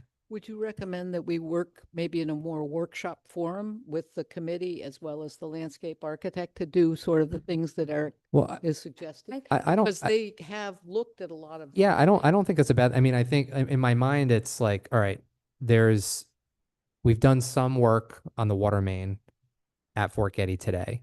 There's additional work that's required to serve the campsites that are there. What is that and how much is it going to cost? How much is the electrical going to cost? Are there any associated dollars that are going to be needed from Rhode Island Energy or from the town to support an infrastructure upgrade? Which I know, Ed, we talked about earlier today. So I think these things are, they're not known to the dollar, but I think they're known in, directionally to help us plan. And I think those things aren't that far away from being known. And then whether it's with Eric and his group or others, but to get down to like a tangible level, so that way we can start planning. Because when does the season, if we think about 2027, like when does that start? Like when we start May? Well, I know the season starts in May, but like when are you prepping? When are the rates set? Yeah. Yeah, so I mean, we have between now and really the end of the year to really start to have a better sense of this. I think everybody's here for the same reason tonight. Everybody kind of wants an answer. Are we going to move forward with RVs or not? I mean, I'll be blunt about it. So I think tonight we need to walk out of this room and know that answer. Are we going to adopt maybe not exactly this layout, but are we going to move forward with the RVs? I think. Yeah, I mean, I would say, like, I don't think the only reason why I'm not doing RVs is if there's a good reason not to do it necessarily. And a good reason not to do it is if we have several $1 million of infrastructure expenses that are not contemplated right now. Do I think that's true? No. But I think I think we should, are we on a normal path to preserve the RV park or have the RV park in some fashion at Fort Getty? Probably. I mean, I would be shocked if we weren't. But there might be something that would say maybe we should go in a different direction. Because I don't have dollars. Like, has anybody presented to me a budget that says this is how you continue the RV park? But this committee was put together to answer those questions. I don't see an answer in there. Not dollar wise, but to answer the moving forward. So if somebody. But how do you do those two things? I'm not against just to be clear, I think the RV park is great. I have no issue whatsoever with RVs. I really don't. I guess my issue is I don't know what money we're going to spend. And we're not going to have an answer to that. So I don't know how we answer the question of RVs or not without that. Well, we can't move forward without giving the administration. No, we can ask Ed to come back and say, this is how you keep the RV park in service. This is by site, the expense that's required to keep RVs in service. Should we keep 72? Should we keep 62? Should we keep 50?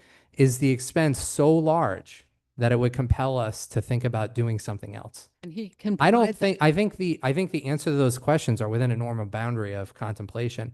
But could I say tonight that I feel like it's the right decision to approve this plan? No, because I don't know how much it's going to cost. As soon as we know how much it's going to cost, yeah, please. So when we contemplated, we, like you, went through and found the areas we had agreement. And then we landed on the areas we knew that we would have distinct perspectives and challenging conversations, which was around RV, configuration, size, policy. And we pushed each other to get to a recommendation for you to begin to consider and have these next step conversations. Yeah. We weren't about to put dollars on what we, Sure. as a concept, but we offered how we reached this kind of consensus agreement. Not everybody wanted to reduce, and for some people, it wasn't reduced enough. But we gave you a direction, and there's lots of material. If you're continuing to work with Eric, he gave us so many options to think about site size and configuration and standardization. So you could have more RVs, which Richard and I would love, in the same configuration with a 30 by 60, or you could have fewer, closing and reducing the size of the footprint, as I think Bill and Cassie would argue for. So there's options there, but you have to do that work. Yeah. And then once you know, and I understand what you're saying, you can't make a decision until there's a dollar figure, but you can't even begin to know the budget until you kind of move forward with saying, we're willing to look into this. Yeah, no, maybe there's a reason to have 85 RVs. I mean, truthfully, I really don't know. I mean, but all I'm saying is there's a certain amount of money that you have to spend to continue doing it, and then there's incrementally more, every time you have another site. So if we spend the money on the water and we spend the money on the electrical, and there's probably some other ancillary things that we need to spend money on, there's an envelope of spend there. And then it could be, does it support 62? Does it support 72? Does it support 85? Does it, is the right move to only have 50? I don't know. I mean, Mary, to your question, I'm not advocating to say we shouldn't have our seasonal campers at Fort Getty. I want to be super clear about that. All I'm saying is, if we have to progress to a point where we're going to borrow more money to do this, I want to make sure that I can stand up in front of everyone in the community and say, I'm recommending this. I think it's the right thing to do, and I think it's the fiscally responsible thing to do. That's all I'm saying. Yeah, I agree with that. And it has to be a holistic approach. So we're not voting on one thing. We're voting on a vision and a plan for Fort Getty that has a lot of things. Yeah, but I do think we can start with asking Ed, okay, let's get to 18. We have a recommendation of 62. I think that it's 60. What was the number that's there now? Is it 74? 73. So we know how many is there, 73. We know what the committee recommendation is, 62. There's an alternative recommendation of 50. I think we can ask Ed to contemplate those scenarios, and then we'll come back and we'll see, what is the required expense to continue in that direction. And then we'll know if there's something that blows the budget, then we can have a different conversation. I think Ed, with the help of the landscape architect who provided costs for some of these things, because some of these things are just, the costs, which Ed can provide too, of cutting and filling, and what kind of things are going to happen. Is there a lot of rock up at Fort Getty? Well, I bet there is. So that adds to the cost. Can I just add? Yeah, please. Just something for thought in terms of developing a budget. So, the reality is the numbers that we're talking about of $500,000 to upgrade the electrical are numbers from 2 years ago already, right? So, we would be irresponsible to not follow the path of what I think you're suggesting, right? So let's just start with a number of 62 RV sites. What I would ask is the council give myself and the staff the direction to go out and verify those costs based upon, we'll start with a number of 62. We can adjust up or down if need be. That would be the first ask. The second would be a separate, bigger topic perhaps is restroom, right? So a bathroom, right? What facility is appropriate if we're going to pursue RVs? Again, I would ask for the opportunity for us to verify a restroom, right? Meaning shower facilities and that, aside from what's already been approved in terms of pursuing at the outside of the gatehouse. So in terms of, in your recommendation talks about providing either a new restroom or renovation of the existing bathroom. We can look at both of those options in terms of a true budget based upon real numbers today. So if from the staff perspective, if we walked away with just those two directives without a commitment beyond, you want to know the budget numbers, right, is what I think you're trying to realize tonight. If you walked away with those two directives, in addition to the other items that you've given us, we could begin to work at those numbers. I want to, you asked about the beginning of next season. That um, that raises a concern. I don't know the reason, but the reality is this is not a project based upon the timing of this year. You know, depending on the direction and budget and where you tell us to go, I don't want anybody left with the notion that we're gonna put all new electrical, new water lines in for the 2027 season. You know, depending on what direction we go for a bathroom and shower facility, depending on when you said to start that, if you do give us that direction, that may be an option for us. I do want to comment about a third, I think it's a component within the report is related to what we call the upper bathroom, right? My assessment of the upper bathroom is that is not a salvageable facility at this point. So, and I think the committee probably agreed with that. So when you talk about bathroom options, you really are limited to if you want to provide a bathroom and shower facility in the proximity of where the existing one is, it would be option A is to renovate the existing facility or build a new facility, right? I would suggest to you, based upon some of the construction numbers we're seeing on other projects in town, a renovation is probably more of a reality in terms of what your budget number is rather than a complete new build. But we'll leave that up to the council to give us direction or tell us to look at both options. I mean, I'd like to, I don't know how to say it as succinctly as you, but I would like to make a motion to to empower you to do those two things around the spend for a contemplation of the bathroom and the spend for I think we said 62 for the spend that's required to adopt the ad hoc committee's recommendation. Second. Okay, we have a motion second. All in favor? Aye. Thank you. All right. So getting back, do we agree that we want to wait for another meeting to get into the details on recreation and commercial uses, or do we want to continue and have that conversation tonight? I think Eddie's absolutely correct that we need to have some of these comparative information. Oh, for sure. I Yeah. agree. But I think there are a lot of small issues that need to be addressed inside and uses as well. And I think when we start talking about what those big costs are going to come back with, I think it's helpful for us to be able to say, we are also looking at balancing that by ensuring that walking trails stay safe in this area. Yeah. And that we do have the funding and we're going to put an ADA compliant trail on the Kit-Wright Trail. And we're going to look at an expanded events area, because one of the real requirements or requests is that we have more places for town activities, larger activities. Where and how are we going to do that? And does that require any infrastructure investment as well? Is there one or two of the other issues that were there, amphitheater or something like Richard raised, that we want to address there too, that helps us bring everybody together to meet in the middle?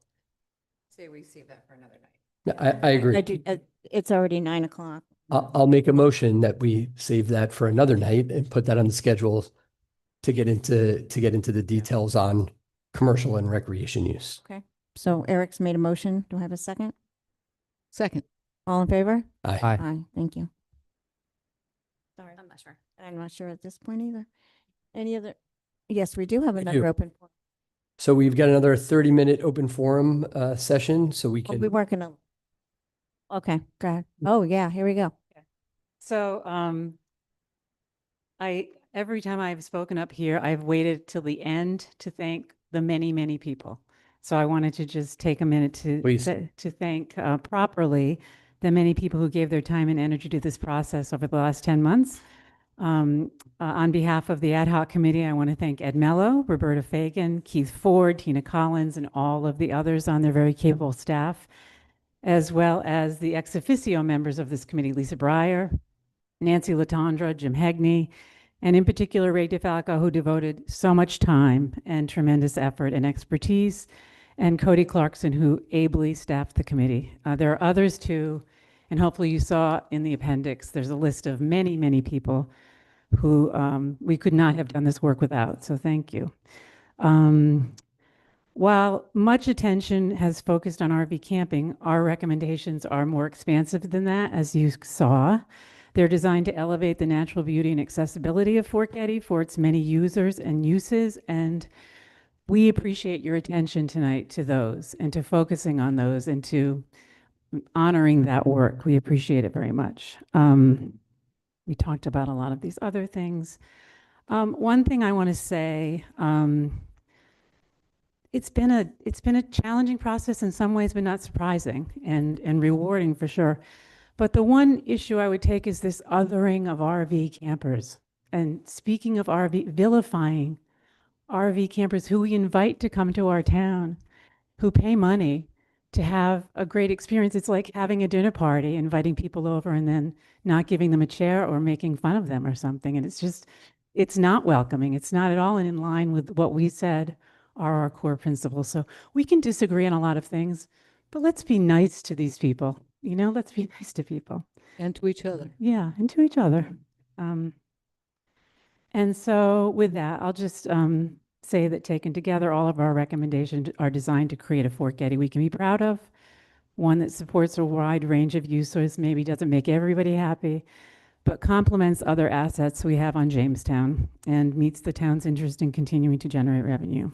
So just final, again, gratitude to my fellow ad hoc members. Thank you all for your persistence and commitment. I don't think we're done yet, but we're close. It's getting there. Yeah. To all of you, to the town council for the opportunity to think carefully and deliberately about Fort Getty. And to the many individuals here today and throughout the process for their engagement. They brought many strong opinions. We appreciate that. We know there are many. What we have in common is a genuine desire for a better Fort Getty. So thank you. Thank Thank you. you. Thank you, Marissa. And thank you Yeah. all. You may have thought you were off the hook tonight, but guess what? You'll be back. Yeah. And thank you all for being a very, for the most part, civil and conscientious group. Absolutely. Express your opinions. We Not easy. appreciate that. And now you have another opportunity to do so if you'd like. Yep. All the same rules, please apply. I will keep my stopwatch and keep you on time as best as possible. 3 minutes. Yeah, go. Name is Chris Walsh. I'm on 15 Rosemary Lane. I have two things that have bothered me through this meeting. I'll deal with the first one because Marissa just mentioned it and others have. I don't know of anybody who is vilified, to use the word Marissa used, the people in the RV campground. I don't know anybody. It's not the point that they are not nice people. I didn't hear anybody say they weren't nice. But we have norms. And the norms are to accord people privacy. When I go there in the summer, I feel like I'm cutting across someone's backyard. And that is shared by a lot of people. They stay away because it's their privacy. And it's not to be shared with us. And it's not that they're not nice people. We don't vilify them. We just stay away. And that is a feeling, I think, it is shared by a great many people. And they're upset about it because it's a beautiful place. And they'd particularly like to go there in the summer. The second thing that bothered me is that my memory is questionable. But given that, going back to the 2025 financial town meeting, before that meeting took place, there was noise about the town, about what was going to happen with Fort Getty. And there was talk then of there's going to be a committee formed. There were meetings. They said, we're going to form a committee. And the committee is going to see what's going to happen with Fort Getty. So we get to the financial town meeting, which those of you who were there, it was a very confusing meeting, very confusing. So I question whether people even knew what they were voting on. But what bothered me was that there's this committee being formed that's going to decide what's going to happen at Fort Getty. And now Mary says, and I'm not saying that she's an election denier, but I question the word election. Because what she's saying is they voted for these electrical placements, right? So the people have voted. RVs are to be there. What? I thought there was a committee being formed to make a plan and make some decisions about what the community wanted to have there. And all of a sudden, this is being turned into an election, and the people have voted, and there are to be RVs, and then in turn, this committee is formed, which does an enormous amount of work. And their charge is the RVs stay because there was an election and the people voted. If anyone was at that meeting, I mean, it was bizarre, very confusing. And you put the cart before the horse. There was this committee being formed and they were going to decide what was happening at Fort Getty? No. The electrical units were what decided. The people want the RVs because they voted for the bond. They voted for this money. I got a problem with that. There was no election. Thank you. Thanks, Chris.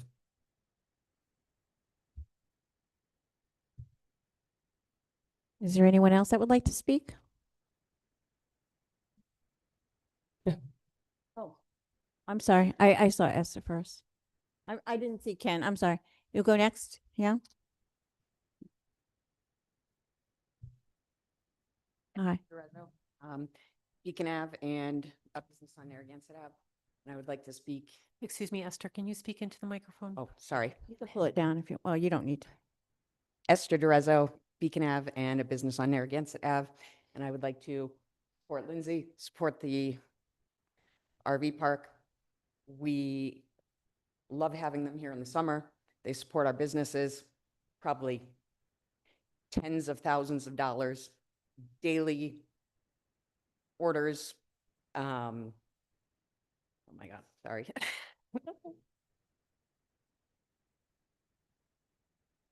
And move-in day is a very big day here.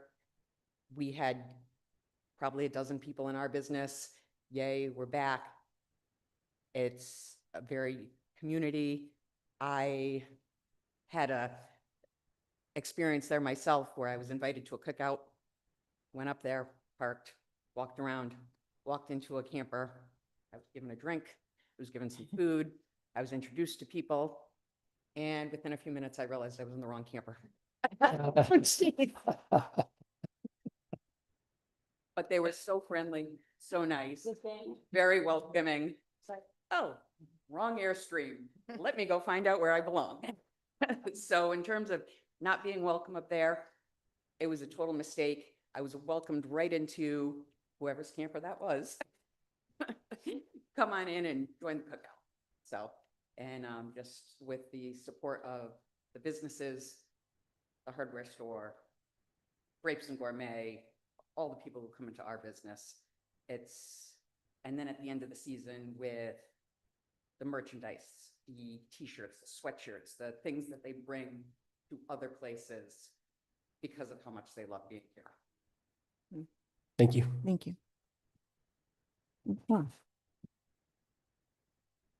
Oh, I think, where's Ken was on deck. It's I think. okay. Oh, okay. All right. No, that's all right. Okay, Ken's gonna go last. Oh, okay. Kathleen Brown, 995 Fort Getty Road. Yes, ad hoc committee has seen a lot of me. I've been very involved over the past few months and care very much about it. Yes, I live on Fort Getty Road, so yes, I love to enjoy the park, take my visitors there, and show off the beautiful views. My grandson goes to CISF, and I just love watching his whole awareness of marine science awaken and see him become such a great steward of our water. So yeah, I love this place. I've been living here for 25 years and care deeply. I also come from a family of RVers. That is definitely how my dad's family spent time together. My aunts and uncles still do. I've gone and visited them in different places around New England. I've had the privilege of traveling up and down the eastern seaboard with my family in an RV as a kid. and a life-changing experience to get to explore. That's what RVing is, exploring like that. I know people say they feel vilified by the phrase of when we might decide, is that really RVing happening at Fort Getty? And some people have used the term trailer park or mobile park, and I know that feels offensive to some people, but we have to also recognize that what's going on there is not necessarily RVing, because for the folks who are also defending this particular cohort who've been coming back every year, you've been defining them in a more permanent way. You've been defining them as a summer resident community, and that has a culture of permanence to it as well. So you have to decide, which is it? Are there are a semi-permanent group of this island, or they're not? There are visitors that we should welcome, and they're going to come and spend money at our businesses, and then they're going to go, and new visitors are going to come and enjoy the space. So I think with language use, the vilification around what we call this group of campers is important. And let's not also vilify the residents who have concerns about how the park is used by a small group of people. Some people have been called elites. And I think we have to be very careful about which group of people we're talking about when we're talking about the idea of the word elite, because that's a benefit for an exclusive few.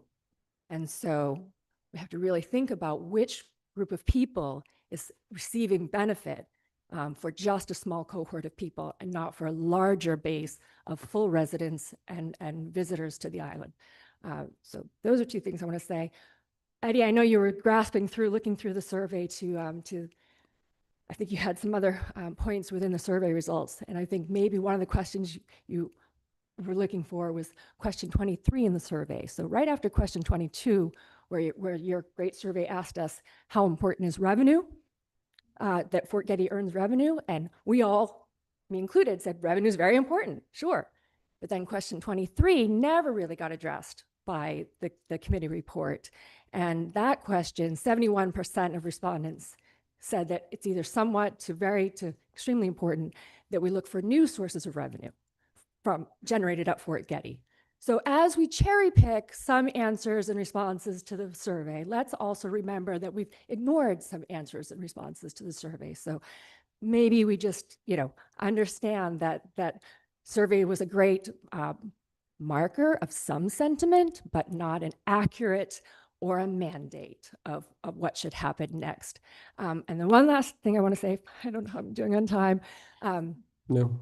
I But Eddie's motion to have pricing worked out, I like the way it was phrased. The direction is to get actual pricing for the bathrooms and actual pricing of adopting the ad hoc committee's 62 site layout plan, because within that's a lot of pricing to get.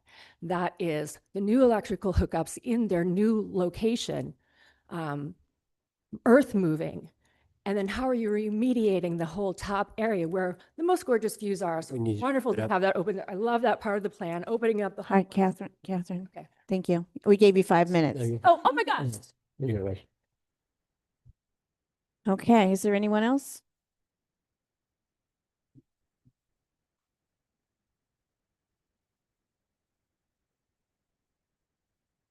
I'm Kevin Newman, 23 Avenue B. I'm the chair of the Board of Canvassers, and we participate in the financial town meeting at the request of the town council.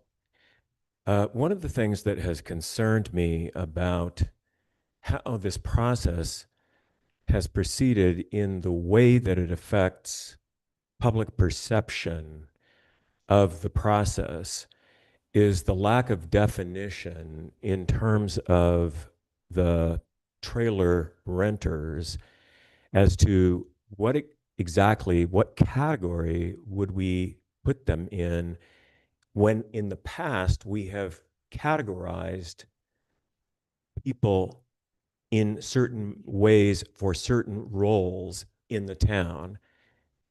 Are they stakeholders or are they renters?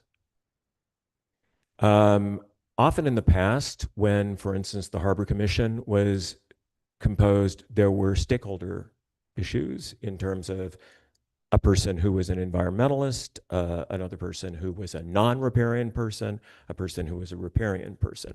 A lot of the confusion that has occurred and that reflects some of the comments that have been made here about whether when we talk about the renters at the get-go, are we imagining them as stakeholders by virtue of what they do and who they are or not? And it would have helped in the charge to wrestle with that question, which is, are they renters or are they stakeholders? And should we be beginning this process of thinking about whether we want to imagine their presence this one way or this other way? That's a definitional issue. And because I'm the chair of the board of canvassers, and because we work on the financial town meeting, and because the financial town meeting 2 years ago was incredibly complicated, I care, and my entire board cares about definitional issues that have to do with the comity and the reasonableness of how a meeting like that works. We have unanimity for the first time in the entire history of the Board of Canvassers in terms of how we should proceed on these issues. While I don't speak with them and won't right now, any one of them that you would ask would say, we have to be clear definitionally, and we have to be clear of the charge to the Board of Canvassers in a financial town meeting so that it doesn't get out of control the way it has 2 years ago. Thanks. Thanks, Ken. Anybody else? Oh, no, you can't come two at a time. Oh, yes. No, I'm just. Hey, well, thank you. I just wanted to. Your name and- Here, Cheryl Boyd, 7 Stanchion Street. My fiance, Louis Cotoya, would like to say something. Good evening, everyone. First off, thank you for all your work. I know it's a very tiresome process. Couple of things I just want to bring up as you go forward with your plans, however we're going to do this, you start talking finances. Keep in mind that the $500,000 that was allocated for the electric will pay for itself in metered electric within 10 years. I believe 2 years ago, Ray, electric was $37,000 a year, it's something like that. But I believe it's between $30,000 and $50,000 a year that currently gets absorbed by the fee that we all pay as a trailer person. Anyway, we're going to save $30,000 to $50,000 a year by having metered sites. So please keep that in mind as you go forward, okay? And no one ever gets their way. Try to do. But one thing that's a little disturbing to me listening to a lot of this tonight, we happen to be fortunate that we're at Fort Getty on the west side and we overlook the water. And everybody talks about open space. I don't know anyone who's ever been denied access to that park, including all the bicycle riders early on Sunday mornings. I mean, we're right there. There's never anybody in the field in front of us. So I don't know where people come up with being denied. Many years ago, you shut down the east side of the park and eliminated a lot of sites. No one ever uses that side. So we keep looking for more, but no one's stepping up to use it. So I just question that. I think it's pretty appalling for someone to say we're denied use. I don't know anybody that's denied use of that park ever. And even as a resident, we buy a pass to go to Mackerel Cove and to other areas on this park. So I don't understand where this all comes from. But please be mindful of, and now I'm seeing maybe possible metering the water, which I think is good also, because it will increase the revenue. And the last thing I want to mention is I believe we have 8 or 10 empty sites we're not filling at the council's request. Well, at $6,000 a site at 8 sites is $50,000 a year. Do we need that revenue in other areas, maybe to build the bathrooms and other things you want to use? So we're cutting back on expenses. We're giving away money that we should have had in the coffer to spend, in my opinion. The place looks pretty empty, but I just wanted to comment on that. Thank you. Thank you. Thank you. Just watch out for that lady that might come in your trailer, just watch out for her. Watch out for that lady. Everyone's well. Lynn Lippincott, 1243 North Main. Just a couple comments defining who we are.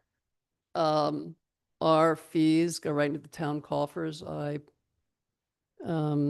think that makes us taxpayers to some degree. You don't call it taxpayer? No? It does not. No? Okay. Well, we are there at the whim of Parks and Rec and the town council. We have no say in anything. We tolerate really primitive conditions there without complaining. So there are comments that it's like we're a private entity, we've taken over, we're stakeholders, we're planted, firmly in the ground, and that's not the case. There is a, seniority pattern of renewal, which makes sense and is common. And that provides stability and predictability for us. We do invest in our RVs, just like a lot of you invest in your boats, and to have to be forced to change moorings or give up your mooring for some random reason would, I think you'd understand why those proposals are kind of unworkable. I'd also like to make a comment about how, heard a lot about how some Jamestowners feel uncomfortable coming up to the RV park. Summer resident on Highland Drive for decades and Beavertail Road, and never, ever would I have, stepped foot on neighbor's property. One neighbor would threaten to shoot us if we did. Another one is extremely litigious, and when one's a property owner, the boundaries are pretty defined, and I think this gentleman who is terrified to come up to close to the RVs, yeah, we have our meets and bounds, we respect them, but the whole nature of the RV community, where our RVs are so close and there aren't walls and fences and trees between us, it's very friendly. I've learned to be much more open to a lot of different people and kinds of people. I've made friends with people who I wouldn't otherwise have made friends if I were still a property owner, with those very defined boundaries that people do not want to cross. It's we're just come by and say hi and give a wave, and we'll engage you in conversation and offer you a beer or something. It's a very friendly community, and we welcome anybody to come by. 3 minutes. Okay. Thank you. Nailed it. Thank you.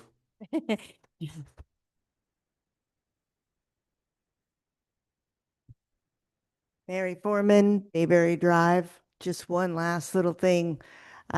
Couple years back, when everybody was talking about Fort Getty, I took it upon myself to go up and interview about 20 of the folks. Part of that reason is because I love history, and I was really interested in the Fort Getty community in terms of their historical presence here in Jamestown. I got the most wonderful stories of the way in which the community here in Jamestown historically interacted with that community.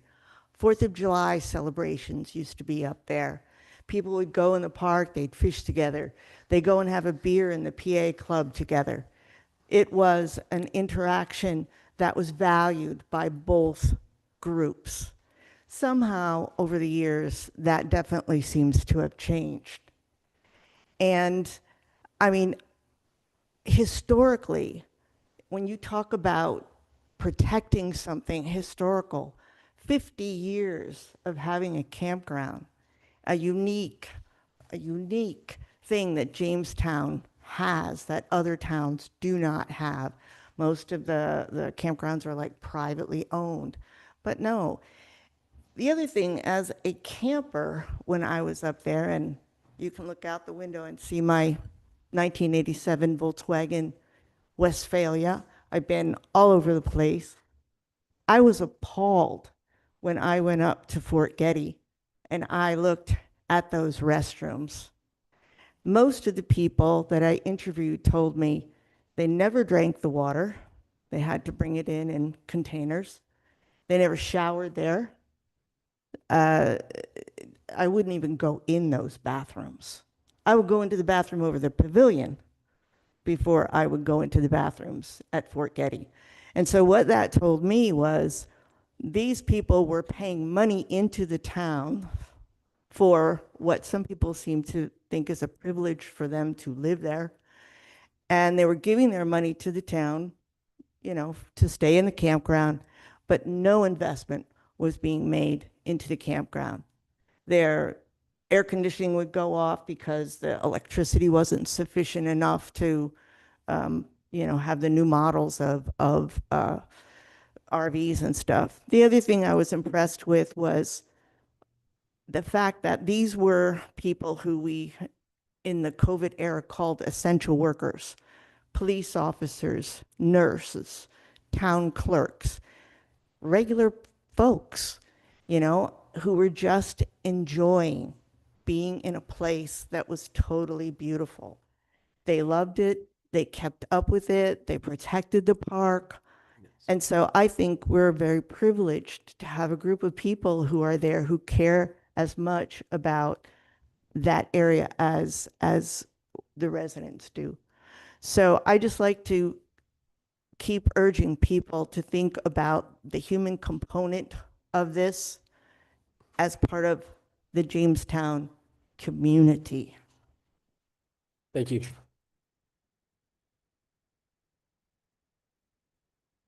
All right, there's 2 minutes remaining in the 30-minute second public or open forum session. So if anybody has the last, otherwise we can go home 2 minutes early.